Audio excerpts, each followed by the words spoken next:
This story is titled, Parents Refuse to Care for My Twins. During my surgery, called me a burden, and went to a concert. So I cut them off financially, and now they are losing their house. Let me give you some background. I grew up in a middle-class family in Colorado. My dad Steve worked as a bank manager, and my mom Linda was an elementary school administrator. On paper, we looked like the perfect American family. Nice house in the suburbs, yearly vacations, 2 kids. But behind closed doors, it was always about my younger brother Kyle. Star quarterback, straight A student, the kind of kid parents brag about at neighborhood barbecues. Me? I was the disappointment. Decent at sports but not exceptional. B-plus student who could have gotten A's if I'd just applied myself. According to them anyway. After high school, I skipped the college route my parents mapped out and went straight into sales. Worked my ass off, got promoted 5 times in 8 years, and ended up as district sales manager for a major sporting goods company by 29. Made good money too. Met Sarah at a company event 10 years ago. She was smart, gorgeous, and saw something in me that my parents never did. We got married after 2 years, bought a nice townhouse, and had the twins 3 years later. Life was pretty damn good. Sarah had a great job in marketing, and between the two of us, we were living comfortably. Then my parents decided to take early retirement 4 years ago at 62. They had some savings, but not nearly enough for the lifestyle they wanted. Golfing, cruises, new boat, the works. That's when the guilt trip started. We sacrificed everything for you kids. We never got to enjoy life because we were raising you. Blah, blah, blah. Kyle, golden child extraordinaire, was struggling to get his startup off the ground. Translation, playing entrepreneur while living in mom and dad's basement. So of course Jake, the reliable disappointment, should step up. Before I knew it, I was sending them $3,200 a month. Every damn month. Even after Sarah died and left me a single dad trying to figure out how to raise twins alone while working a high-pressure job. Fast forward to Christmas Eve. My abdomen had been hurting for days, but I ignored it because, well, single dad with twins and a demanding job doesn't have time to be sick. By the time I finally dragged myself to the ER, the pain was unbearable. Doctor took one look at me and ordered immediate tests. Diagnosis: ruptured appendix with severe infection spreading. Needed emergency surgery ASAP. Pretty fucking terrifying when you're the only parent your kids have left. So I did what any reasonable person would do. Called my parents to watch the kids while they cut me open. Biggest mistake of my life. Mom's face on the video call was like I'd asked her to walk barefoot over broken glass. Don't you dare ask us to cancel our plans again. We've had these Rolling Stones tickets for months, she practically screamed. I could see the decorations in their living room, all festive for Christmas Eve. Dad jumped in with, "You're becoming a real pain in our ass, Jake. We're retired now. We deserve to enjoy our lives without your constant problems." I couldn't believe what I was hearing. These were the same parents I'd been sending $3,200 to every damn month for 4 years. Even after Sarah died, I kept paying their mortgage and bills while I was drowning in funeral costs and trying to figure out how to be a single dad. Alex looked up at me from where he was playing with the hospital toys, his little face confused. "Is Grandma mad?" he asked. Amelia was too busy coloring to notice, thank God. "No, buddy. Grandma's just busy," I lied, turning away so he wouldn't see my face. This nurse named Mark saw me sitting there stunned and gave me a nod of understanding. Tall guy, former military from the look of him. He'd been checking my vitals earlier and must have overheard. "Need a hand with the kids?" he asked quietly after I ended the call. I just nodded, unable to speak past the lump in my throat. My cousin Olivia runs a professional childcare service that specializes in emergency situations. Let me call her for you. First time a complete stranger showed more compassion than my own flesh and blood. Right then, something inside me just snapped. I'm not a confrontational guy usually. I'm the guy who lets things go, who tries to keep the peace. The guy who's been sending his parents money for years despite their constant criticism. But in that moment, with pain ripping through my abdomen and my kids looking scared in a hospital room on Christmas Eve, I was done. The doctor came in to tell me they were prepping the OR. "We need to get you into surgery within the hour," he said, looking concerned. "The infection is severe. You'll be under general anesthesia, and recovery will take several weeks at minimum." "What are the risks?" I asked, thinking about the twins. He hesitated. "With the level of infection we're seeing, there are significant risks. Sepsis is our primary concern. I don't want to alarm you, but this is a serious situation. In other words, I could die. My kids could become orphans. And my parents couldn't be bothered to miss a fucking concert." When the nurse left to get pre-surgery meds, I grabbed my phone and sent 2 messages through the haze of pain. First one, To my bank canceling all future transfers to my parents. Second one to my parents. I will no longer be providing financial support. My children and I deserve better than being your afterthoughts. Don't contact me again. Not gonna lie, it felt fucking liberating. Like I was finally standing up for myself after a lifetime of being second best to my brother Kyle, their golden child who could do no wrong. The next hour was a blur of activity. Olivia arrived, a no-nonsense woman in her 40s who immediately connected with the twins. She showed them a bag of toys and books she'd brought and got them settled in the corner of the room while the medical staff prepped me for surgery. Don't worry about your little ones, she assured me. I've got extensive background checks, 20 years of childcare experience, and my own daycare center. They'll be safe with me until you're recovered. I remember being wheeled into the operating room, the lights impossibly bright overhead. I remember thinking about Sarah, wondering if I might see her soon. I remember being terrified that my children might grow up without either parent. Then nothing but darkness. I woke up what felt like days later, my mouth dry as sandpaper, my abdomen feeling like I'd been gutted like a fish, which in a way, I had been. The surgery had taken nearly 4 hours. The infection was worse than they initially thought, and they'd had to remove my appendix and clean out a significant portion of my abdominal cavity. You're lucky, the doctor told me during his rounds. Another day, and we might have lost you to sepsis. After the fog of anesthesia wore off, I noticed my phone blinking on the bedside table. I reached for it, wincing as the movement pulled at my stitches. 31 missed calls, 47 text messages, 16 voicemails. Want to guess what they were freaking out about? Not whether their son survived major surgery, not how their only grandkids were doing. Nope. They were losing their minds about their mortgage payment and some non-refundable Alaskan cruise tickets they'd bought. Dad's last message said it all. You can't just cut us off like this. We've planned a cruise next month and the tickets are non-refundable. Like, seriously?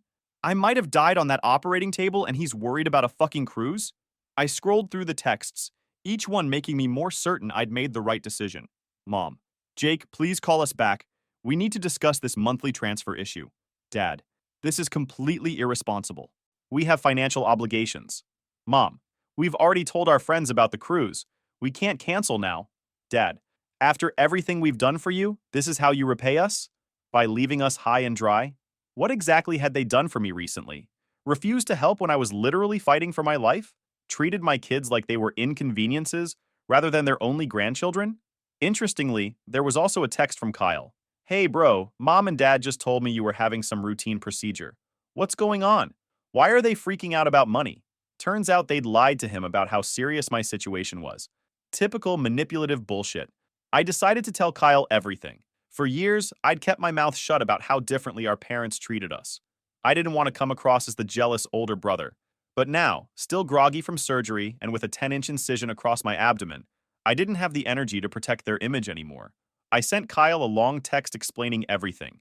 The emergency surgery, the life-threatening infection, their refusal to help with the kids, the years of financial support I'd been providing, all of it. Then I put the phone down and closed my eyes, exhausted by even that small effort. When I woke up again, Olivia was there with the twins.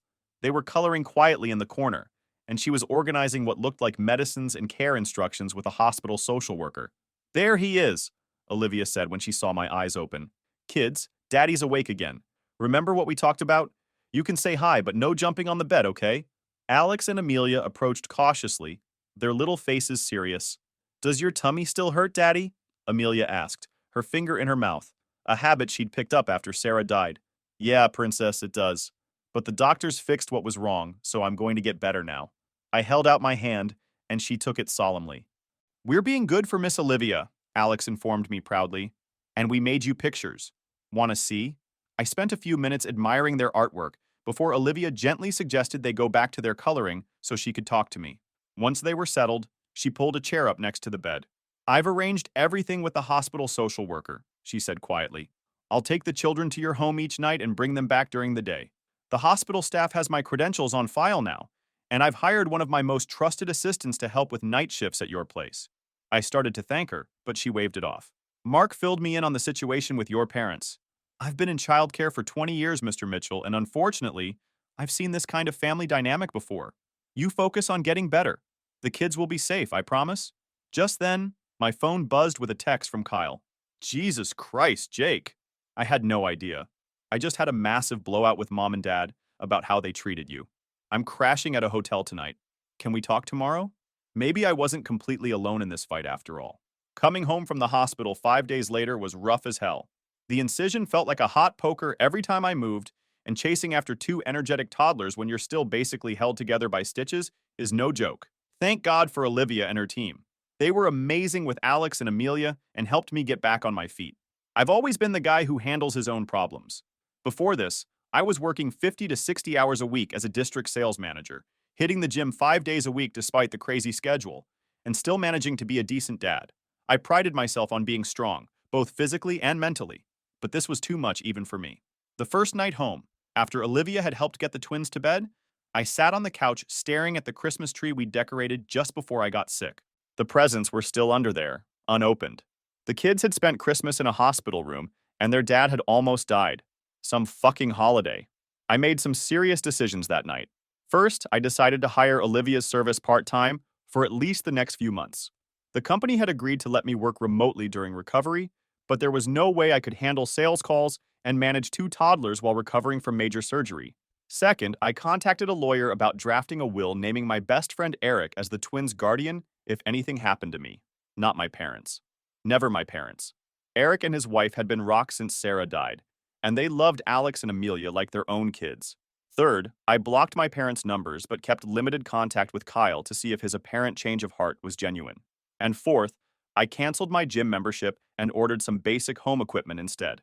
If I was going to rebuild my strength, I'd need to do it at home where I could still keep an eye on the kids. The financial math hit me like a ton of bricks once I sat down to rework my budget. That $3,200 I'd been giving my parents each month was a massive chunk of my income, almost 30%.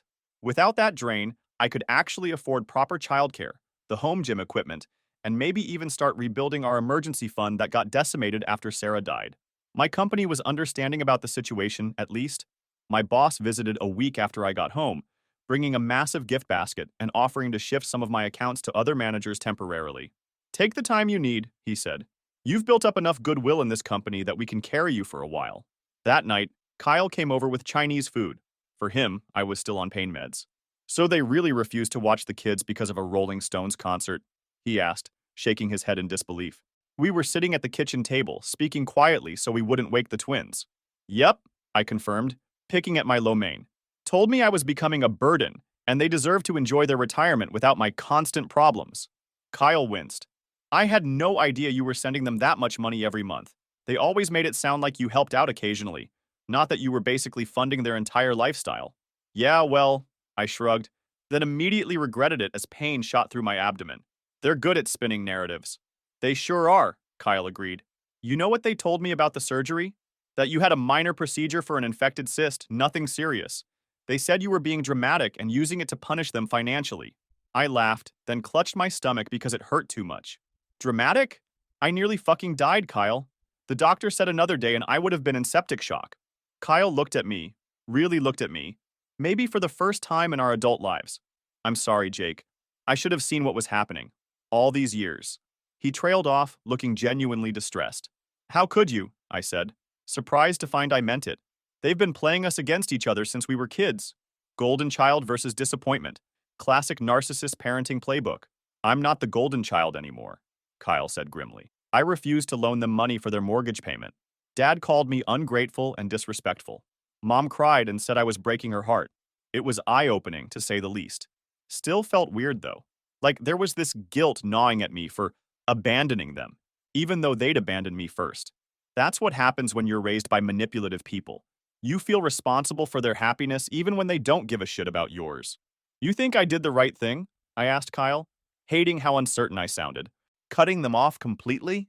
Kyle took a long pause before answering. A month ago, I probably would have said no, because I didn't understand what was really going on. But now, after seeing how they reacted to you almost dying, yeah, you did the right thing.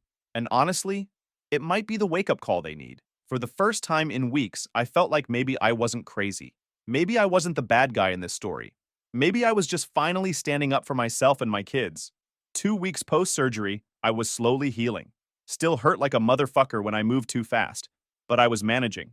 Working from home, making calls, and handling accounts while Olivia helped with the twins. Kyle had been coming around regularly, bringing food and actually spending time with his niece and nephew.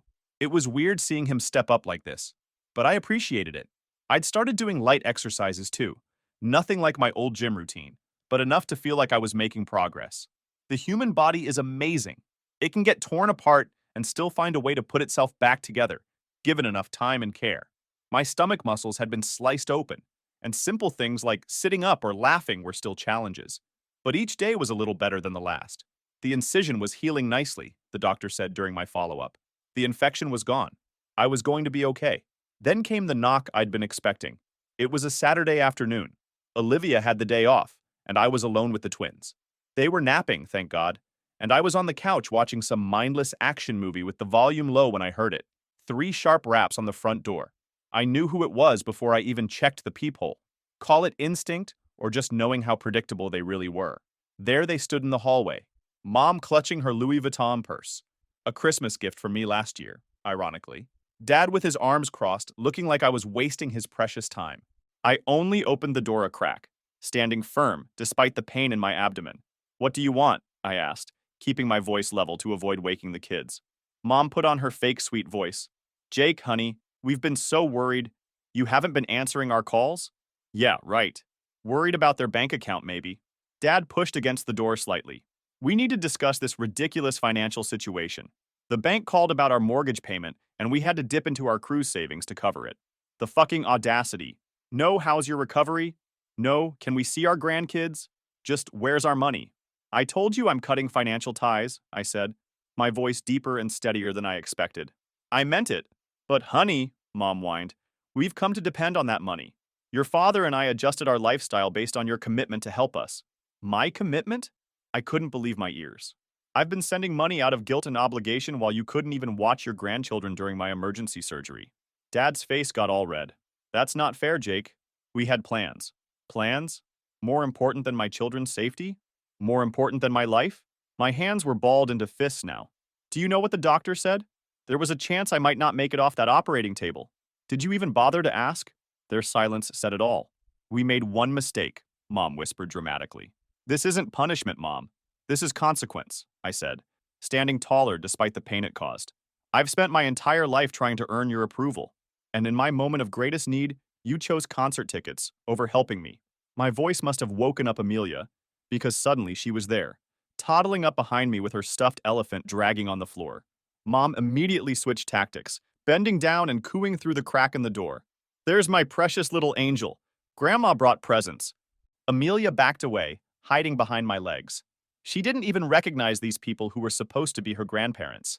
They'd visited exactly twice since Sarah died, both times for less than an hour, complaining the whole time about the noise and mess that come with 3-year-old twins. "Daddy," Amelia whispered, tugging at my pant leg. "I don't like them. Out of the mouths of babes, right?" I closed the door in their faces, fighting the urge to put my fist through the wall. The effort of standing that long had exhausted me, and I could feel a dull throb starting around my incision. Great. Just what I needed. "Come on, princess," I said to Amelia, picking her up carefully to avoid straining my stomach muscles. "Let's go wake up your brother and make some cookies." "Chocolate chip?" she asked hopefully, already forgetting about the strangers at the door. "Is there any other kind?" Next morning, they returned with reinforcements, my Uncle Pete playing family peacemaker. Uncle Pete had always been my dad's yes man, following him around like a shadow since they were kids. "Jake, buddy, let's be reasonable," he called through the door. I'd installed a security camera after yesterday's visit, so I watched them on my phone without bothering to get up. "Your parents are struggling without your help. They managed their finances for decades before I started helping them," I replied through the intercom I'd set up. Another post-Sarah security measure. "They chose early retirement knowing their savings weren't adequate." Mom's voice broke. "We made those decisions because you promised to help us. We've had to cancel our cruise and now we might lose the house. When did I ever promise lifetime support?" I'd offered to help temporarily after Dad's company downsized and offered early retirement packages. But somehow that had morphed into a permanent arrangement that was apparently more binding than actual contracts. "I'm sorry you're having financial difficulties," I said, sounding calmer than I felt. "But I have 2 children to support on a single income, and I'm recovering from major surgery. My priorities have to be my kids and my health." "This is because of that concert, isn't it?" Dad's voice was angry now. "You're punishing us over one mistake. No, I'm protecting myself and my children from people who've repeatedly shown that they don't value us, I corrected him. Now please leave before I call the police and report you for harassment. That got them moving, though not without Mom's tears and Dad's muttered threats about family responsibility. Later that day, Dad sent a group email to our entire extended family about how I'd abandoned them in their time of need after they sacrificed everything for me. Conveniently left out the part where they refused to help during my life-threatening surgery. But their plan backfired spectacularly. My cousin Mike replied to all, Uncle Steve, didn't you just buy that fancy boat last month? And Aunt Linda, wasn't that a new diamond tennis bracelet you were showing off at Thanksgiving? Other family members started messaging me privately asking for the real story. Even Uncle Pete called after learning the truth. I had no idea about your surgery. They told me you were just being difficult about some routine procedure. With Kyle's help, I sent one simple response to the family thread. I recently underwent emergency surgery with significant risk of complications. My parents refused to watch my children during this time because they had concert tickets. I am now focusing on my recovery and caring for my twins without additional stress. The support that followed was unexpected. Mike's wife dropped off home-cooked meals. My cousin from Ohio, who I barely knew, offered free childcare when she was in town.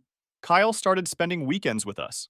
Mark from the hospital connected me with a support group for young widowed parents. One night, about 3 weeks after surgery, I sat on the back porch of our townhouse after putting the kids to bed. It was cold, but I needed the fresh air. Kyle joined me, handing me a hot coffee. Still couldn't drink alcohol with the meds. Parents haven't gotten any better, he said, leaning against the railing. They've started telling people you had a mental breakdown after Sarah died, and that's why you cut them off financially. I snorted. Classic. Can't admit they fucked up, so they have to make me the crazy one. The family's not buying it, though, Kyle said. Not after Mike and Jessica saw them at that restaurant last week. What restaurant? Some fancy steakhouse downtown. Jessica said they were ordering champagne and complaining to the waiter that the lobster wasn't fresh enough. I shook my head. And they're claiming they might lose their house? Yep. Jessica asked Dad about it directly. Said if things were that bad, maybe they shouldn't be eating at places where dinner for 2 runs over $300. He got all defensive and said they deserved some comfort during this difficult time. The more stories I heard, the more certain I became that cutting them off had been the right decision. For years, I'd been their ATM, not their son. And now that the money tap was turned off, the mask was slipping. For the first time since Sarah died, I didn't feel like I was fighting the world alone. I had Kyle. I had extended family who were starting to see the truth. I had the support group Mark had connected me with. Other single parents who understood what I was going through in a way no one else could. Mom and Dad's financial situation went downhill fast once their primary source of income, me, dried up. Kyle helped them review their finances and discovered they'd taken a second mortgage on their house a year ago to buy that stupid 28-foot boat, assuming I'd subsidize their primary mortgage indefinitely.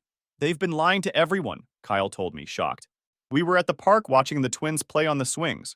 I was finally well enough for short outings, though I still tired easily. They're not destitute, just overspent. They'd be fine if they sold the boat and the Florida timeshare.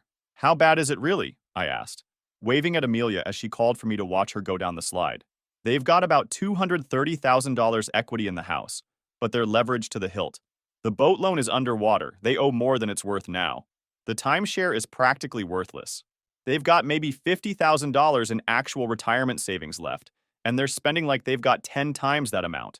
I shook my head.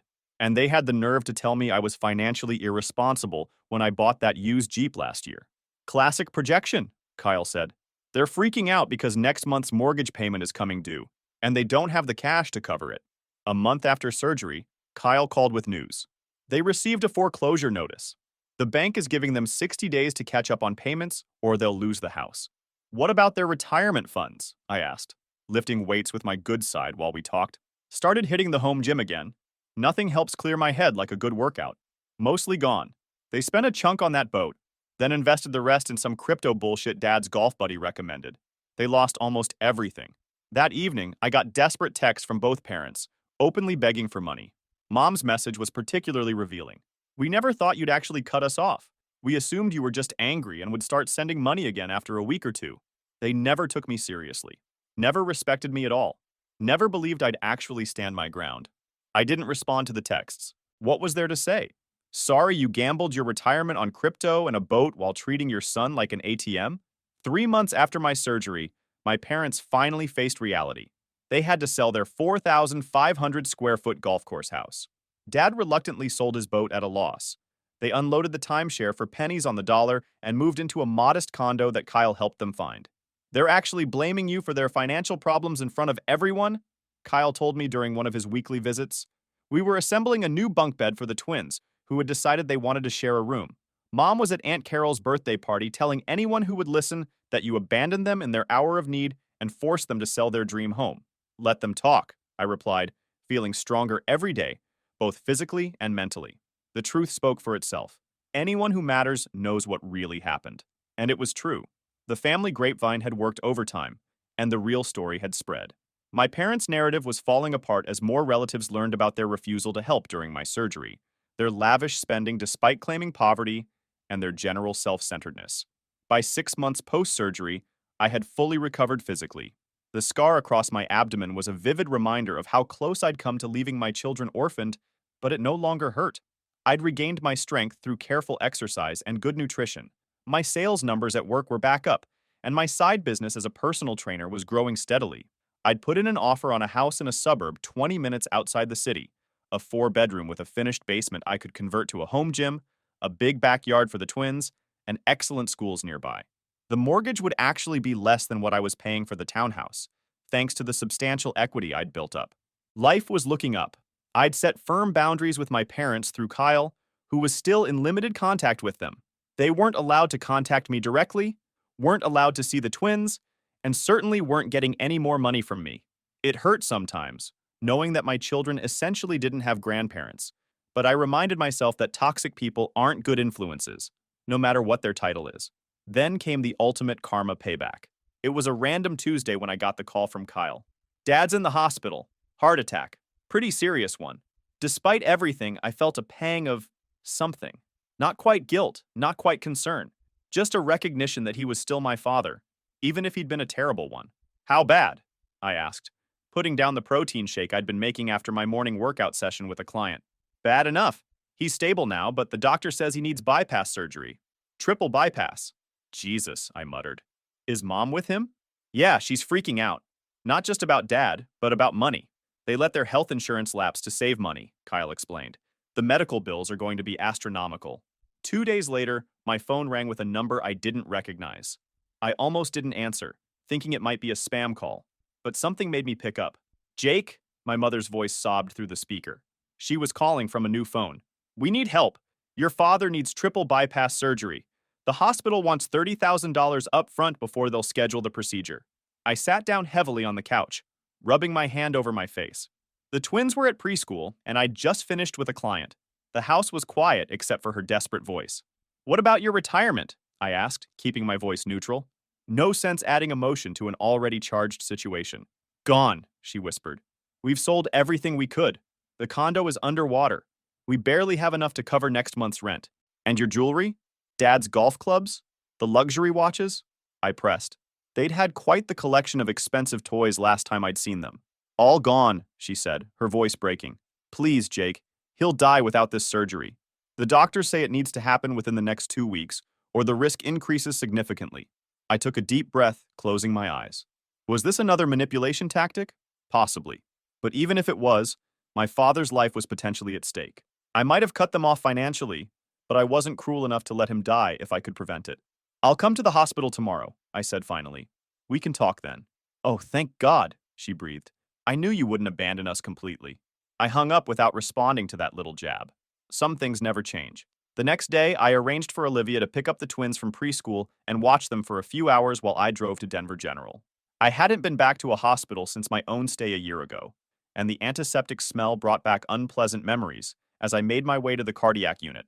When I walked into that hospital room, it was like looking at strangers. Dad looked 20 years older, gray and diminished in the hospital bed. Tubes ran from his arms and monitors beeped steadily beside him. Mom's designer clothes were replaced with what looked like Walmart clearance items. Her hair was its natural gray instead of the professional dye job she'd maintained for decades. Thank God you're here. Mom rushed over, attempting to hug me. I sidestepped smoothly, maintaining distance. We need $30,000 for the surgery deposit and probably another $50,000 for aftercare and rehabilitation. No, hello, no, how are you? No, how are the kids? Just straight to the money. Dad spoke up weakly from the bed. Son, I know we've had our differences, but this is life and death. I looked at him for a long moment. He did look genuinely ill, his skin sallow, his breathing labored. The monitors told the story of a heart struggling to do its job. Remember when I was facing life and death? I said quietly. When my appendix ruptured and I needed emergency surgery? When I asked you to watch your grandchildren because there was a chance I might not survive? The room went silent except for the steady beeping of the heart monitor. You told me I was a burden, I continued, my voice steady. You chose concert tickets over your son's life, over your grandchildren's well-being. That was different, Mom started, her hands twisting nervously. No, it wasn't, I cut her off. It was exactly the same. I needed you, and you chose yourselves. I walked to the window, looking out at the city skyline. Denver was beautiful this time of year, the mountains visible in the distance on clear days like today. You know what happened after my surgery? I asked, not turning around. I had to hire strangers to watch my children. I was cut open from hip to hip, in excruciating pain, worried I might leave my kids orphaned, and I had to trust people I'd just met to care for them. I turned back to face them. Do you have any idea what that feels like? To be that vulnerable and have the people who should care the most turn their backs on you? Dad's eyes filled with tears. Whether from genuine emotion or manipulation, I couldn't tell anymore. Are you really going to let me die because of one mistake? He asked. I'm not letting you die, I replied. I'm just not saving you. There's a difference. The hospital has financial assistance programs. There are payment plans. There are options. Figure it out yourselves. Mom grabbed my arm as I turned to leave. Please, she begged. We have nowhere else to turn. We've tried everything. Kyle can't help. He's already maxed out his credit cards helping us with rent. That explained why Kyle hadn't been by as much lately. Interesting that they'd gone to him for money after all the years of treating him like the golden child who could do no wrong while making me the family ATM. I looked her straight in the eyes. Then do what I did when you abandoned me. Find another way.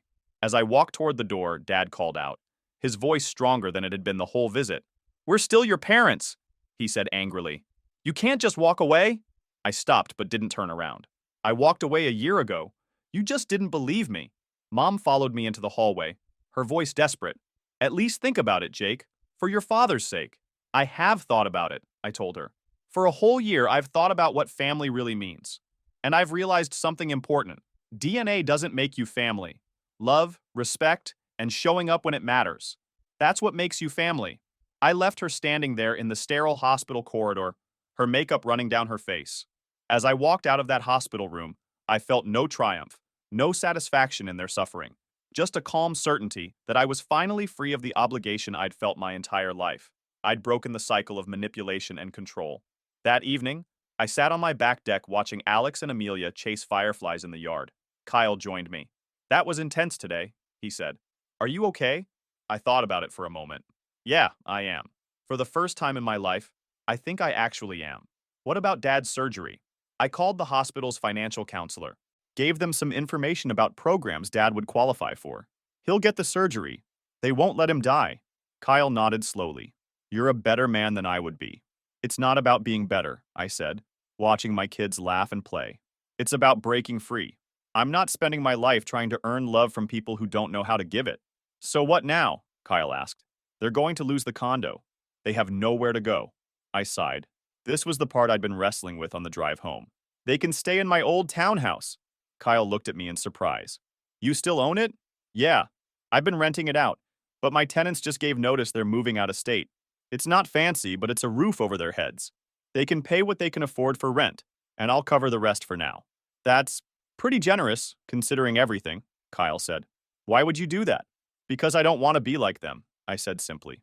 I don't want to be the kind of person who turns his back on family in need, even when they deserve it. But there will be rules. And the first one is that they have to get financial counseling. No more boats, no more cruises, no more living beyond their means. And they still don't get access to the twins unless they demonstrate real change over time. Alex ran up to us, breathless with excitement. Daddy! Daddy! I caught one! He shouted, carefully opening his cupped hands to show us the glowing firefly. Good job, buddy, I said, ruffling his hair. Just remember to let it go. Some things aren't meant to be held onto forever. As I watched the firefly rise into the darkening sky, I knew I'd finally let go too. Not out of anger or revenge, but because it was the only way forward. 2 months later, my parents moved into my old townhouse. Dad had recovered from his surgery, but was a shadow of his former self. The brash, demanding man I'd grown up with was gone, replaced by someone quieter, more introspective. Mom had taken a part-time job at a department store to help make ends meet, probably the first real job she'd had in decades. They were following the rules I'd laid down, attending financial counseling, living within their means, no more luxury purchases. They'd sent cards and small gifts to the twins on their birthday, things they could actually afford. Kyle reported that they seemed genuinely chastened by their fall from grace. I still wasn't ready to see them in person. Maybe someday, but not yet. The wounds were still too fresh, the betrayal too deep, but I was no longer consumed by anger or resentment. I'd learned that the best revenge wasn't cutting them off or watching them suffer. It was building a life so full and rich that their absence barely registered. Whether my parents ever truly changed didn't matter anymore. I'd already transformed from a son desperate for approval into a father strong enough to show his children what real love looks like. I'd found my voice, set my boundaries, and created a life that worked for me and my kids. And that, more than anything, was worth every painful step of the journey.